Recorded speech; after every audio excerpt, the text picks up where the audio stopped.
Hello दोस्तों, अपने आप यूट्यूब चैनल पे आपका स्वागत है। तो दोस्तों, आज हम एक ऐसी बीमारी पे बात करते हैं जिसका नाम है बवासीर।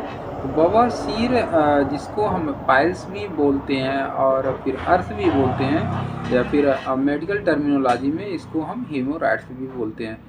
तो चलिए हम बात करते हैं आखिर बवासीर है क्या। तो देखिए, बवासीर आपका एक ऐसी बीमारी है, ये मल द्वार की बीमारी है। तो यहाँ पे जो आपका एनस होता है या फिर एनल रूट कह लीजिए, उसके जो बाहरी हिस्सा है वहाँ पे दाने निकल आते हैं, या फिर मस्से टाइप के उभार आ जाते हैं, और जिसके आपको क्या कहते हैं, मैल के त्यागने के समय आपको बहुत ही ज़्यादा दर्द होता है और कठिनाई होती है।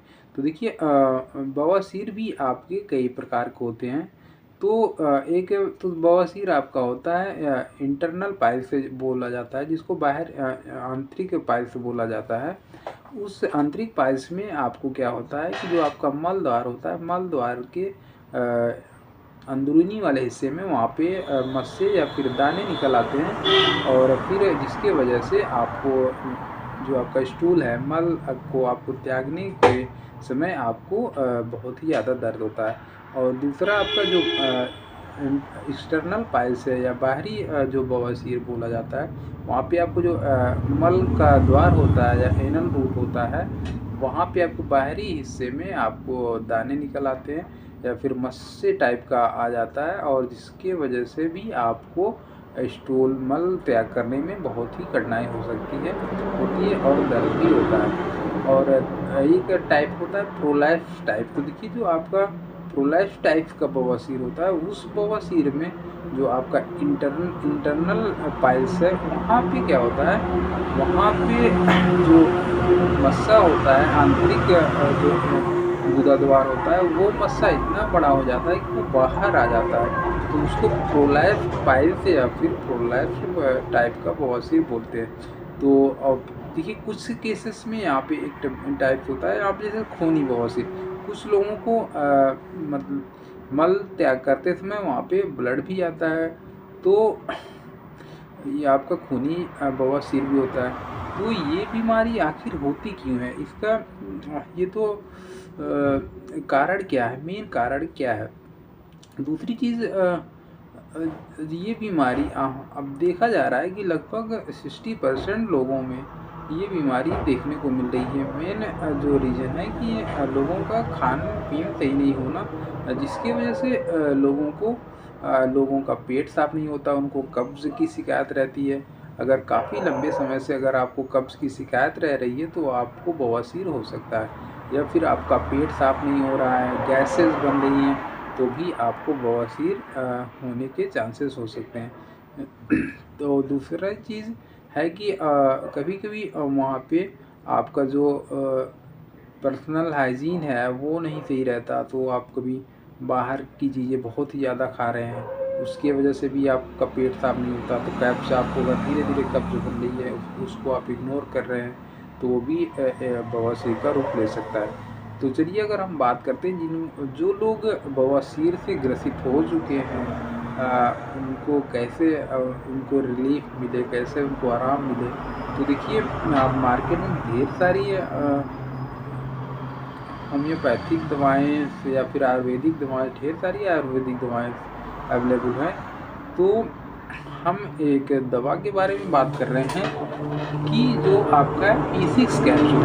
देखिए, P6 कैप्सूल ये आपका आयुर्वेदिक कैप्सूल्स है। हम यहाँ पे देखिए, ये आपका यहाँ पे एक डिब्बे में यहाँ पे 24 कैप्सूल्स होते हैं।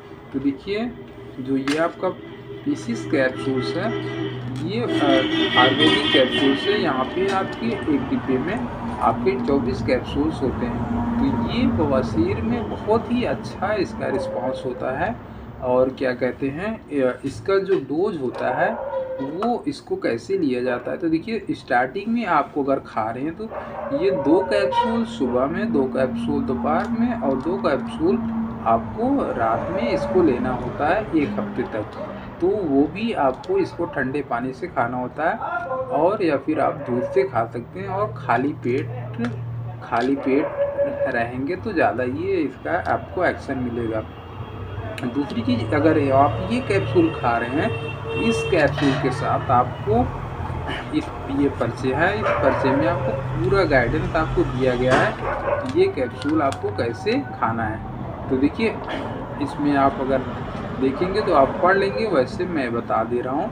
तो अगर आप ये कैप्सूल खा रहे हैं तो आपको बहुत ही ऑयली चीज़, बहुत ही तीखी चीज़, चावल और आपको क्या कहते हैं, चाय वगैरह, कॉफ़ी, गर्म चीज़ें, बहुत ही जो गर्म चीज़ें वो चीज़ नहीं खाना है। ये आपको इसमें बचाव करना पड़ेगा। तो जनरली अगर आपका स्टार्टिंग का है, मतलब बहुत दिन नहीं हुआ है, तो आप अगर इसको खाएँगे, इसका पीसेस का मलहम आता है, वो आपको गुदा द्वार में लगाना होता है। दिन में 2 बार 3 बार लगाना होता है। तो आपको काफ़ी अच्छा आपको रिस्पॉन्स इसको देखने को मिलता है।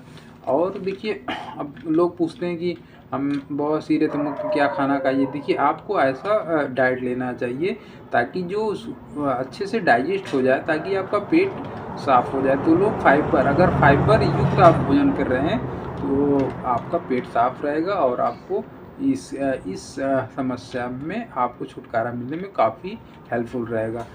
तो यहाँ पे देखिए, कई ऐसी चीज़ें हैं। आप देखिए, हरी सब्जियाँ, सलाद और क्या कहते हैं, मूली आप क्या था, मूली की सब्ज़ी खाइए, खूब खाइए। मूली की सब्ज़ी काफ़ी फ़ायदा करती है।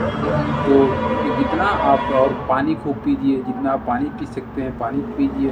तो इस सब में आपको क्या होता है, बहुत ही लाभदायक होता है। तो दोस्तों, आज के लिए इतना ही। हमारा वीडियो कैसा लगा, हेल्पफुल आपको लगा तो प्लीज़ अपने चैनल को लाइक, शेयर और सब्सक्राइब करिए। Okay, thank you.